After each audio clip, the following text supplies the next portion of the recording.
طبعا يجيني كذا واحد يقول لي يزيد ماتش متى يسوي عروض؟ ماتش ما يسوي عروض لأن أسعارهم عروض. طيب السؤال الثاني، هل ماتش أرخص عطور في السوق؟ لا. هل ماتش أغلى عطور في السوق؟ لا. ماتش سوى المعادلة الصعبة، جودة مقابل سعر. هذه المعادلة الصعبة اللي نجحت سارة الله يوفقها بعمل هذه المعادلة. معلومة جدا جدا جدا مهمة. تتذكرون أول ما أعلنت أنا الماتش قالت سارة أنا هدفي إن كل بيت يكون على طاولتهم موجود عطر ماتش. فلا، إذا تبغى توصل كذا لازم تقدم جودة مقابل سعر.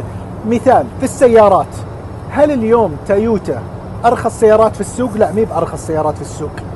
أغلى سيارات في السوق؟ لا، مي بأغلى سيارات، ولكن مسوين المعادلة الصعبة، جودة وسعر. إذا سويت هذه المعادلة بإذن الله تصير من الناجحين. هذا مليون. هل هو أغلى قهوة في السوق؟ لا. هل هو أرخص قهوة في السوق؟